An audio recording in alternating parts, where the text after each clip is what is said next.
Magandang umaga po sa inyong lahat. Ngayong linggong ito ay unang linggo sa panahon ng Kwaresma. Kung papansinin natin ang mga pagbasa, mapapansin natin na merong tugma ng tema na gustong bigyang pansin at diin. No? Sa unang pagbasa, natunghayan natin yung kwento kung paano ang tao nahulog sa kasalanan. Paano nahulog ang tao sa kasalanan? Nahulog ang tao sa kasalanan sa pamamagitan ng panunukso o panlilinlang na ginawa ng dyablo, ng demonyo. Sinabi niya sa kanila na yung pinagbabawal na bunga ng isang punong kahoy doon sa halamanan ng Eden ay hindi naman talaga masama, ngunit mabuti. At dahil nga nagpadala sa tukso ng dyablo, sina Adan at si Eva, ayan, nahulog sa kasalanan. Mas pinaniwalaan nila ang salita o ang panunukso ng dyablo. Sa ikalawang pagbasa, napakinggan natin na kung paano ang kasalanan ng isa nagdulot ng kapahamakan sa marami. Sinabi rin sa atin ang pagsunod, ang pagsuway ng isang ang pagiging masunuri ng isang tao, ang siyang naging dahilan upang magkamit tayo ng biyaya ng katubusan ng buhay na walang hanggan.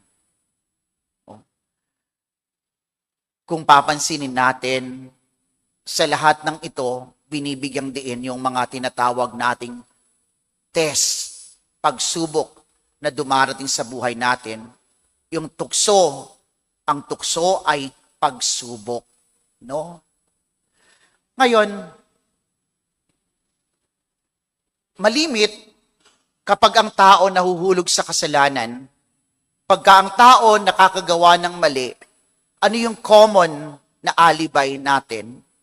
What is our common excuse? Ang common na excuse na sinasabi natin, sorry na, tao lang. Diba? Sorry na, tao lang. May awit pa nga eh. Awit, sabi ng isang awit, ang tao'y marupok, kay daling lumimot. No? Yun ang common na excuse natin.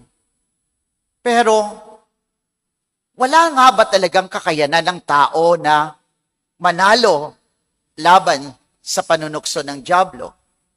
Wala nga ba talagang kakayanan tayo na mapaglabanan ang mga ito? Totoo, hindi natin tinatanggi na ang tao ay may kahinaan. We are vulnerable. We have vulnerability. At bakit ba tayo naging vulnerable? We go back, balikan natin yung first reading. Nahulog ang tao sa kasalanan at ang pagkakahulog ng tao sa kasalanan ay merong epekto hindi lamang sa ating unang mga magulang na sina Adan at sa Eva, ngunit may epekto ito sa ating lahat. Anong nangyari? Yung kalikasan ng tao naging sugatan, wounded nature. Kaya nga, di ba, we struggle a lot, no? Nag-struggle tayo. Gusto natin, sino bang ayaw maging mabait? No? Meron ba ditong ayaw maging mabait? Meron ba ditong ayaw maging mabuti? Halos lahat naman tayo siguro nagsusumikap maging mabuti. Halos lahat naman tayo gustong maging mabait. But we struggle. No, sabi nga, di ba, no, napakinggan natin yung isang awit, and it is also mentioned in the sacred scriptures, no, na sinasabing, the flesh is willing, but the spirit is willing, but the flesh is weak. No, may sabi ng isang awit, gusto kong bumait, pero di ko magawa. No. Lahat tayo, we struggle. And why do we struggle? Because of the vulnerability, because of the woundedness of our nature. sapagkat yung kalikasan natin naging sugatan. At ito ay bunga ng unang kasalanan na ginawa ng ating unang mga magulang, sina Adan at si Eva. No? Totoo, may kahinaan tayo. Pero tingnan nyo, si Jesus pinakita sa atin, si Jesus, di ba, ano yung paniniwala natin? Hindi naman siya totoong Diyos lang eh. Si Jesus ay totoong tao. Niyakap niya ang ating pagkatao. At sa mabuting balitang binasa at napakinggan natin ngayon, pinakita sa atin na si Jesus ay totoong tao sapagkat katulad natin, siya'y nakaranas din ng mga pagsubok. At bilang totoong tao, alam niya yung karanasan natin. Di ba? Nagpasya. No? Nag-ayuno siya, nanalangin at nag-ayuno doon sa disyerto. 40 araw at 40 gabi. Kung si Jesus ay totoong tao, di ba? Naramdaman niya yung gutom na nararamdaman natin. Naramdaman niya yung hirap na nararamdaman natin. Pero sa kabila ng lahat ng ito, ano yung kaibahan? Si Jesus sa harap ng tukso ay naging matagumpay. At ito ang hamon sa ating lahat. No? Ang hamon sa ating lahat na sana sa harap ng tukso, no, maging matagumpay tayo. Pero tingnan nyo, iniisip pa, sabi ko nga sa inyo kanina, first kasi unang-una pa lang, iniisip na natin, sorry na, tao lang. No, ang tao'y marupok. Laging iniisip natin kaagad yung karupukan. Pero hindi nga ba talaga natin mapaglalabanan? Alam nyo, temptation is a common experience. Ang tukso ay common na karanasan ng bawat isa sa atin. Ang mga pagsubok ay common na karanasan ng bawat isa sa atin. Pero ang mahulog sa kasalanan, hindi ho common. It is a matter of choice. No? Ang tuksohin tayo, it's a common experience. But to fall into sin and yung magpatalo sa tukso, it is a choice.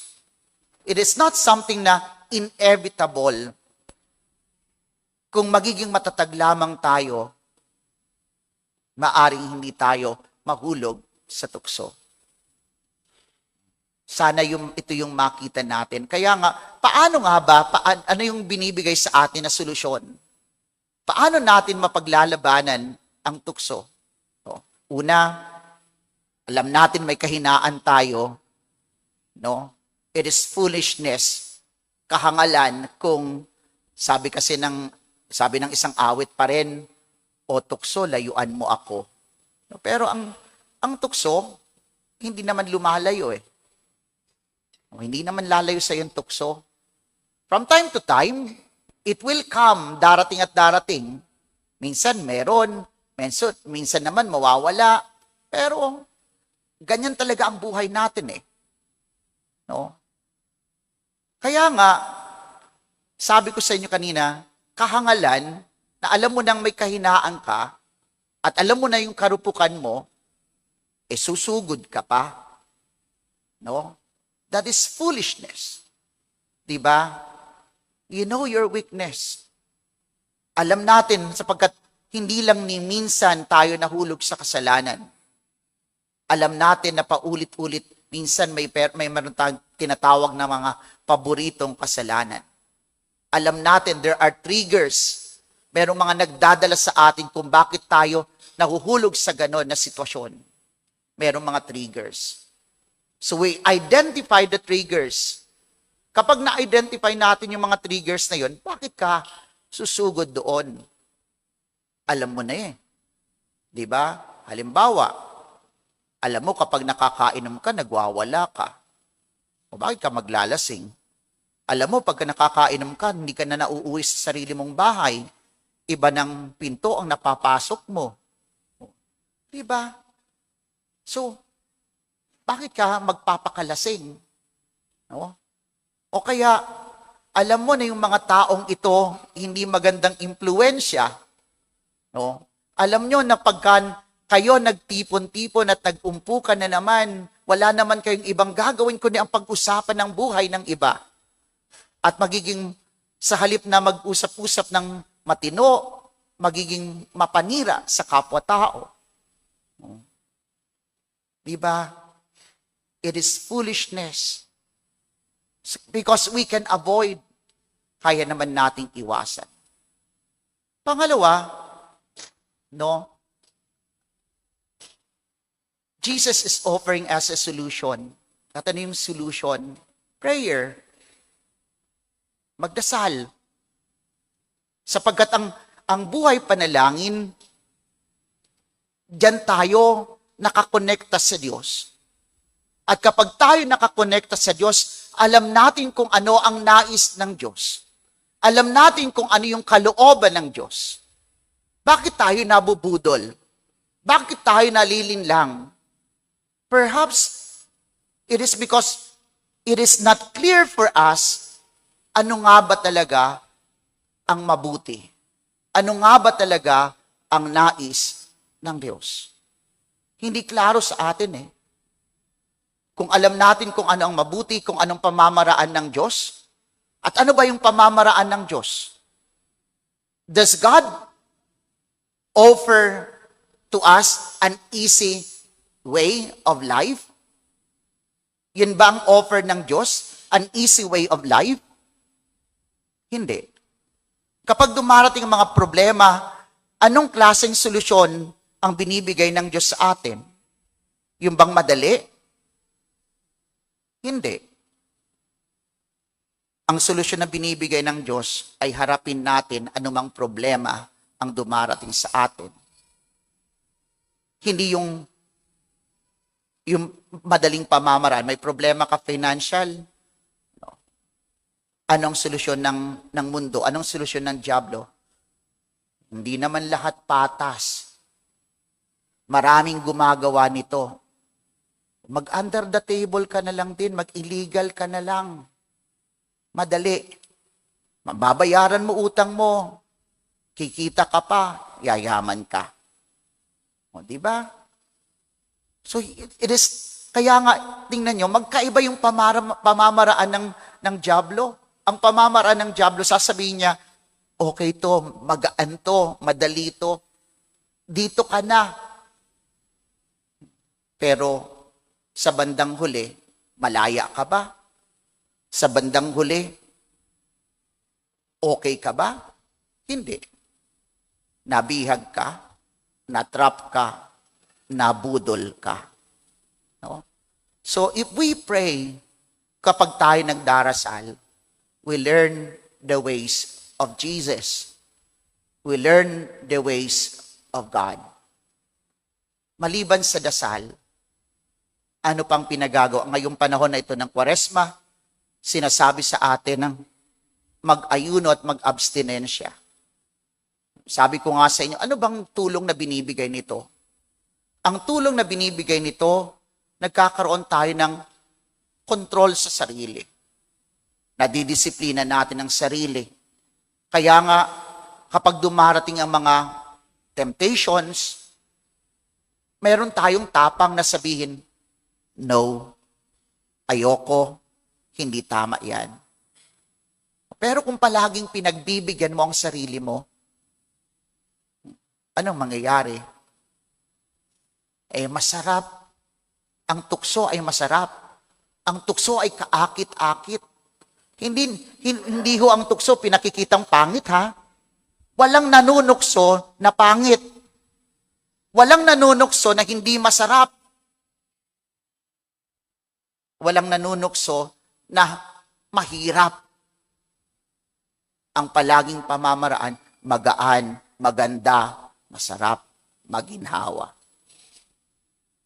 Pero yun nga, sabi ko sa inyo, kung tayo ay mayroong disiplina sa sarili, no, nagsasakripisyo, may kakayanan tayo na na tumanggi it is okay to say no. No? Ano pa? Anong solusyon pa binigay sa atin ng ating Panginoon? The scriptures. No? Yung salita ng Diyos. Ang salita ng Diyos ay tanglaw. Ito'y liwanag sa atin. Yun nga lang, no? May daw tayo. Kasi maraming tao, kahit sa ngayon, no? Maraming tao gumagamit ng salita ng Diyos. Kaya kung tayo makikinig, pakinggan natin din yung tama na interpretasyon ng salita ng Diyos. Sapagkat merong mga tao na ginagamit ang salita ng Diyos, not anymore doon sa real na kahulugan nito, ngunit para pagtakpan ang kanilang kahinaan, ang mali na kanilang ginagawa. O, di ba? Sabi ko nga sa inyo, kung babalikan natin, if we are going to listen to the Word of God, the Word of God is not something always that is consoling. Ang salita ng Diyos ay hindi palaging nagbibigay ng konsuelo sa atin. Most often, most of the time, whenever we listen to the Word of God, we are being disturbed. We are being challenged. No? At kapag hindi na tayo na-challenge ng salita ng Diyos, siguro, the way we understand the Word of God, no, merong mali. Sapagkat totoo, hindi sa lahat ng oras, palaging gaan ng loob ang mararamdaman natin. Pararanas sa atin ang katotohanan. Ipakikita sa atin kung anong totoo. Pero kung uunawain naman natin yung katotohanan na yon, yun ang magpapalaya sa atin. No? Tingnan nyo. So don't just have Bible sa inyong mga bahay. Read it. Make it as your light, as your guide. Gawin natin to bilang gabay. Sa mundong tinatahak natin, maraming nagpapahayag, maraming nagsasalita. Sana makilala natin ang tinig ng Diyos. No? At panghuli, si Jesus ay naging matagumpay sapagkat wala siyang ibang pinagkatiwalaan. Hindi ang salita ng iba, hindi ang salita ng dyablo, ngunit ang pinagkatiwala niya ang kanyang sarili sa Diyos, sa Ama. Sana ganun din tayo. Kasama ni Jesus. Totoo, sabi ko nga sa inyo, may kahinaan tayo. Pero kasama ni Jesus, sa biyaya ng Diyos, hindi malabo na magtagumpay din tayo laban sa panunukso ng dyablo.